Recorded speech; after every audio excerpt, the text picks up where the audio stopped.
perkenalkan, nama saya Putu Fania Angelita Hartanaya, NIM 12011131178, Fakultas Ekonomi Manajemen Bisnis. Di sini aku akan menjelaskan tentang asal mula bahasa Indonesia.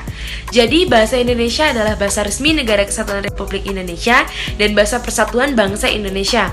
Mari kita melihat dari sudut pandang linguistiknya terlebih dahulu. Bahasa Indonesia ini merupakan sebuah variasi dari bahasa Melayu. Dalam hal ini, dasar bahasa Melayu adalah bahasa Riau. Nah, tetapi bahasa ini telah mengalami perkembangan akibat penggunaannya sebagai bahasa kerja dan proses pembakuan pada awal abad ke-20. Baik, itu yang dapat saya jelaskan tentang asal mula bahasa Indonesia. Terima kasih. Oke, perkenalkan, nama saya Igede Oka Himalaya, NIM 120113527. Sampai saat ini, bahasa Indonesia adalah bahasa yang terus berkembang dengan pengayaan kosakata yang baru, baik melalui penciptaan maupun melalui penyerapan bahasa daerah maupun bahasa asing. Halo guys, perkenalkan, nama saya Gede Martius Cipta, NIM 120113476. Pada zaman Kerajaan Sriwijaya, abad ke-7 Masehi, bahasa Melayu atau bahasa Melayu kuno dipakai sebagai bahasa kenegaraan. Hal itu diketahui dari 4 prasasti yang berusia berdekatan yang ditemukan di Sumatera bagian selatan peninggalan kerajaan tersebut. Oke guys, sekian pembahasan dari saya. Kita lanjut ke video selanjutnya. Halo guys, saya atas nama Kadek Siduniro Wahidullah Hari Bangsa dengan NIM 120113210 akan menjelaskan lebih lanjut apa yang sudah dibahas oleh teman saya tadi.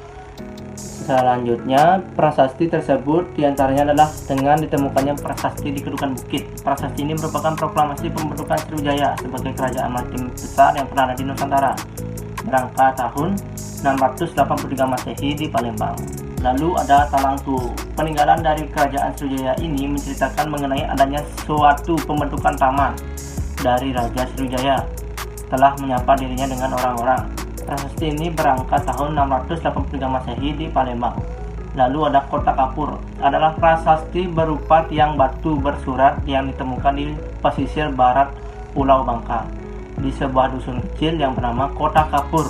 Prasasti ini berangkat tahun 686 Masehi di Bangka Barat.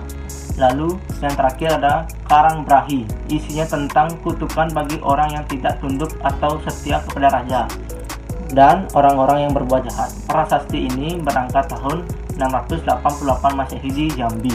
Selanjutnya akan dilanjutkan oleh teman saya. Terima kasih. Halo guys, perkenalkan, saya Ibtu Gede Sekete Putra dengan NIM 120113249. Jadi di video ini saya membahas sedikit tentang prasasti. Prasasti itu bertuliskan huruf Pranagari berbahasa Melayu kuno. Pada saat itu, bahasa Melayu yang digunakan bercampur kata-kata bahasa Sanskerta. Para pedagangnya membuat orang-orang yang berniaga terpaksa menggunakan bahasa Melayu. Oke, terima kasih. Hanya itu saja yang bisa saya sampaikan tentang prasasti. Goodbye, see you next time. Hai, nama saya Imade Budiasa, NIM 12011132221. Hal itu melahirkan berbagai varian lokal dan temporal pada bahasa Melayu yang secara umum dinamakan bahasa Melayu kasar oleh para peneliti. Penemuan prasasti bahasa Melayu kuno di Jawa Tengah disebut dengan Berangka pada tahun abad ke-9, dan penemuan prasasti di dekat Bogor atau disebut dengan prasasti Bogor dari abad ke-10. Prasasti itu menunjukkan penyebaran penggunaan bahasa itu di Pulau Jawa. Sekian dari saya. Terima kasih. Halo guys, saya Sindayu Maulana, NIM 120113473. Nah, kalian udah pada tahu belum tentang penemuan keping tembaga yang ada di Laguna di dekat Manila? Pasti belum tahu kan? Nah, aku jelasin ya. Penemuan keping tembaga Laguna di dekat Manila yang tepatnya nih di Pulau Luzon berangkat pada tahun 900 Masehi. Lama banget kan? Dan kalian baru tahu sekarang. Aku juga baru tahu kemarin. Lanjut ya. Penemuan ini tuh juga menunjukkan keterkaitan wilayah tersebut dengan wilayah Sriwijaya. Pada abad ke-15 berkembang bentuk yang dianggap sebagai bentuk resmi bahasa Melayu. Kenapa tersebut dan mengapa tersebut?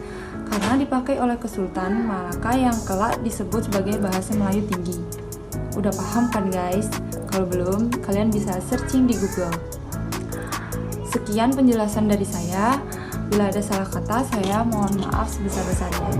Guys, perkenalkan nama saya Nima Desari Putri Aditya Sari dengan nomor NIM 120113304. Nah, di sini saya akan melanjutkan penjelasan dari video sebelumnya.